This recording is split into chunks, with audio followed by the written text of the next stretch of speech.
Hello everyone, हरी to all. कैसे हैं आप सब? आई होप आप सब अच्छे होंगे फ्रेंड्स। एक बार फिर आप सभी लोगों का स्वागत है हमारे यूट्यूब चैनल अमान लो नॉलेज में। आज हम डिस्कस करने वाले हैं जो स्टूडेंट्स का टॉपिक डिस्कस करने वाले हैं, जिसमें थ्योरीज ऑफ पनिशमेंट के बारे में हम डिस्कस करेंगे। अक्सर कई सारे लॉ स्टूडेंट्स की क्वेरीज थी कि सर आप ये बताइए कि थ्योरीज ऑफ पनिशमेंट्स क्या हैं। ठीक है, उन्हें थोड़ा एक्सप्लेनेशन मैं आज करने वाला हूँ। इसके अगर आप पीडीएफ नोट्स लेना चाहते हैं बीएलएलबी के सब्जेक्ट्स के, जो भी लॉ के सब्जेक्ट्स हैं, तो आप हमें कॉन्टैक्ट कर सकते हैं। कॉन्टैक्ट नंबर आपको डिस्क्रिप्शन बॉक्स में भी अवेलेबल हो जाएगा एंड डिस्प्ले पे भी शो हो रहा होगा। सबसे पहली जो थ्योरी आती है that is deterrent theory. Deterrent theory कौन सी थ्योरी है? Deterrent theory is a theory where the punishment is given to the offender to learn the lesson. This is deterrent theory. अब ये थ्योरी क्या है, तो सिंपल लैंग्वेज में आपको समझाऊं कि थ्योरी व्यू थ्योरी है। जैसे कि कोई छोटा बच्चा है, सपोज करिए एग्जांपल के लिए कोई छोटा बच्चा है, आप उसको पीटना नहीं चाहते, आप उसे सिर्फ एक सबक सिखाना चाहते हैं।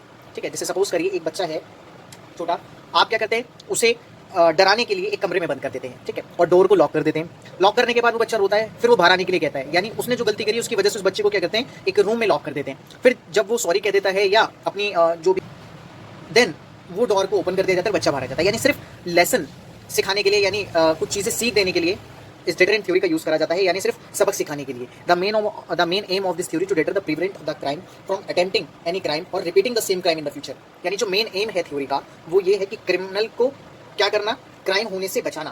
ठीक है, क्राइम होने से बचाना और कोई भी क्राइम इन फ्यूचर ना हो, उसके लिए डेटरेंट थ्योरी बनाई गई है my friends. In simple language में आपको समझाया कि डेटरेंट थ्योरी क्या होती है। नेक्स्ट आती है प्रिवेंटिव थ्योरी।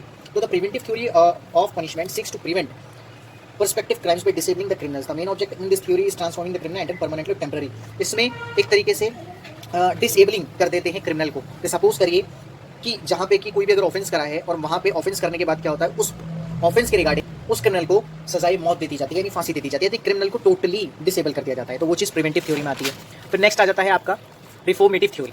ठीक है फ्रेंड्स, रिफॉर्मेटिव थ्योरी आ जाता है। The reformative theory is also the theory of punishment in which the offender is treated not like offender and the objective of this theory is that the punishment should not be given to the offender. यानी ये जो theory है इसमें कोई भी सजा नहीं होती। पनिशमेंट की थ्योरी की बात कर रहे हैं, बट इसमें कोई भी सजा नहीं मिलती क्रिमिनल को। ओनली इसमें ऑब्जेक्टिव जो होता है इस थ्योरी का, वो पनिशमेंट देना नहीं होता, बल्कि ऑफेंडर को ये बताना होता है कि वो आगे कोई किसी भी तरीके का ऑफेंस ना करे। ठीक है, उस चीज को बचाने के लिए इस थ्योरी का यूज करा जाता है। Reason is that they should have chance to change the bad behaviour. और ये जो थ्योरी यूज करी जाती है वो इसलिए यूज करी जाती है कि जो क्रिमिनल का बैड बिहेवियर है, क्योंकि जितनी आप सजा दोगे, जैसे आप बच्चे को सपोज करिए छोटा बच्चा है, आप उसे जितना मारेंगे वो इतना बिगड़ेगा।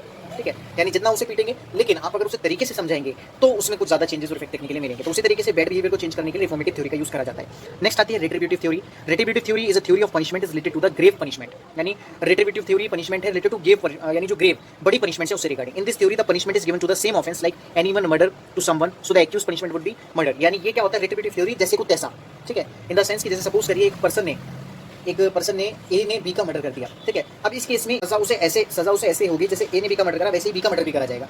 यानी यहाँ पे ऐसा नहीं होगा कि ए ने बी का मर्डर करा और उसे उम्र कैद हो गई, नहीं, ए ने अगर बी का मर्डर करा है तो बी का भी मर्डर ही होगा। यानी इसमें क्या होता है कि जो भी सेम चीज़ करी जाती है उसका सेम ही पनिशमेंट दी जाती है। सो फ्रेंड्स, ये थी टाइप्स ऑफ थ्योरीज। ठीक है, इन्हें समझाने का मेरा पर्पस ये था कि जो भी स्टूडेंट्स जिनका भी जूरिस्प्रूडेंस का एग्जाम है, जो भी जूरिस्प्रूडेंस के बारे में जानना चाहते हैं, पीडीएफ नोट्स अगर आप इनके लेना चाहते हैं, देखिए सारे हैंड रिटन नोट्स अवेलेबल हैं। आप लेना चाहते हैं इजीली ले सकते हैं, कोई भी इशू नहीं है। ठीक है, और अगर आप लॉ के रिगार्डिंग भी वीडियोस देखना चाहते हैं, ठीक है, और कोई भी लीगल कंसल्टेशन अगर आप लेना चाहते हैं तो वो भी आप क्या कर सकते हैं, आप हमें कर सकते हैं। व्हाट्सएप नंबर पे आप कर सकते हैं, इंस्टाग्राम पे भी हमें फॉलो कर सकते हैं। So thank you friends, subscribe करना बिल्कुल ना भूलें। Thank you.